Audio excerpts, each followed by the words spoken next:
Kita semua kayaknya pernah ngebayangin ya, revolusi AI itu bakal datang dalam bentuk robot-robot canggih yang jalan-jalan di sekitar kita. Tapi ternyata, dia datangnya jauh lebih sunyi. Diem-diem langsung lewat layar kita. Coba deh bayangin pagi Anda. Alih-alih bangun dan langsung stres lihat tumpukan email, Anda justru buka HP dan disambut pesan ini. Kotak masuk udah bersih, udah rapi. Lega banget kan? Dan nggak cuma itu. Udah nggak usah lagi pusing-pusing cocokin jadwal sama banyak orang. Semua meeting penting untuk seminggu ke depan, tahu-tahu udah ada aja di kalender Anda. Rapi, tanpa Anda perlu kirim satu email pun. Bahkan, hal-hal administratif yang paling malesin, kayak nyiapin tagihan, semuanya udah beres. Dan ini bukan cuma soal kerjaan admin loh, pekerjaan yang lebih butuh mikir, kayak riset awal soal klien baru, juga udah disiapin. Jadi Anda bisa langsung fokus ke bagian yang paling pentingnya aja. Semua itu terjadi, dan Anda bahkan belum nyentuh keyboard sama sekali. Jadi gimana caranya? Kok bisa? Nah, ayo kita bedah bareng-bareng. Oke, jadi kita di sini nggak lagi ngomongin chatbot biasa atau asisten suara yang gitu-gitu aja ya.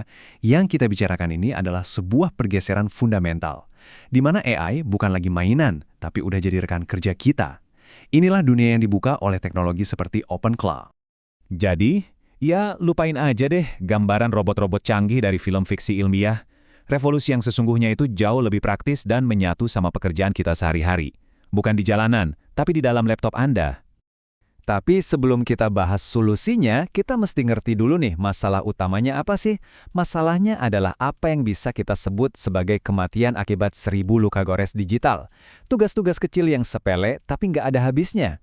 Rasanya familiar banget ya, kelihatannya sepele satu persatu. Tapi kalau ditumpuk, wah inilah yang jadi pencuri waktu dan energi kita yang paling lihai. Mereka menghalangi kita buat ngerjain hal-hal yang beneran penting. Nah, disinilah teknologi kayak OpenClaw ini benar-benar mengubah permainan. AI nggak lagi cuma nungguin perintah pasif dari kita. Dia jadi anggota tim yang proaktif. Kuncinya ada di dua kata, delegasi dan otomasi. Ini nih poin paling pentingnya. OpenClaw itu bukan mesin kata-kata yang cuma bisa kasih Anda jawaban. Dia adalah mesin tindakan yang beneran ngerjain tugas untuk Anda. Perbedaan ini mengubah segalanya. Cara kerjanya dibikin gampang banget. Anda tinggal kasih perintah pakai bahasa biasa aja, kayak lagi ngobrol sama asisten. Nanti AI-nya yang akan ngerjemahin itu jadi tindakan nyata di berbagai aplikasi, dan nyelesain semuanya buat Anda. Nah, ini contoh delegasi yang sempurna. Daripada Anda buang waktu sejam buat nyortir email, Anda tinggal kasih satu perintah ini. Biarin AI yang ngerjain bagian yang ngebosenin, sementara Anda bisa langsung fokus ke email yang emang butuh perhatian khusus. Oke, itu tadi satu tugas. Sekarang kita naik level lagi ngomongin soal manajemen waktu. Ini bukan lagi soal satu pekerjaan kecil, tapi soal mengelola seluruh alur kerja Anda, hanya dengan satu perintah sederhana. Dan inilah hasilnya. Berdasarkan konteks dari email dan chat Anda, AI secara pintar langsung bikinin draft jadwal mingguan yang paling optimal. Udah deh, selamat tinggal pusing-pusing ngatur kalender. Terus apa artinya semua ini kalau digabungin? Ketika semua tugas kecil tadi udah diotomatisasi, dampaknya itu bukan cuma sekedar hemat waktu loh. Ini benar-benar jadi pengganda kekuatan. Jadi ini bukan lagi soal kerja lebih keras, tapi soal kerja lebih cerdas dengan memperkuat diri Anda. Peran Anda itu bergeser, dari yang tadinya pelaku, sekarang jadi manajer untuk asisten AI pribadi Anda. Ini ibaratnya kayak ngasih speedboat ke setiap individu di lautan yang didominasi kapal-kapal kargo raksasa. Tiba-tiba tim kecil dan para freelancers bisa bergerak dengan kecepatan dan efisiensi yang dulunya cuma bisa dilakuin sama korporasi besar. Tentu saja, namanya juga revolusi teknologi, pasti ada dua sisi. Di satu sisi ada kemudahan yang luar biasa. Tapi di sisi lain, muncul pertanyaan-pertanyaan yang jujur aja bikin kita agak was-was. Ini pertanyaan pertama dan paling dasar. Supaya semua ini bisa bekerja, kita kan harus kasih akses yang super luas ke data-data pribadi kita. Pertanyaannya, seberapa besar kita bisa percaya sama sistem ini?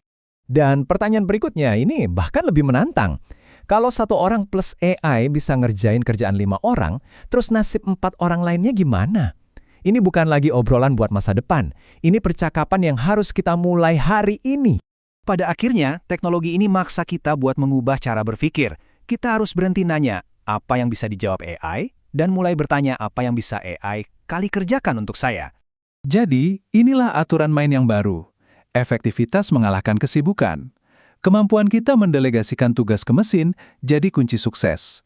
Dan saingan kita sekarang, bukan lagi cuma sesama manusia, tapi manusia lain yang juga di-upgrade pakai AI. Dan mungkin ya, beginilah cara kita akan mengingat awal dari era baru ini. Bukan sebagai sebuah peristiwa yang heboh dan dramatis, melainkan sebagai perubahan sunyi yang pelan-pelan tapi pasti, mengubah cara kita bekerja, satu persatu tugas kecil setiap harinya.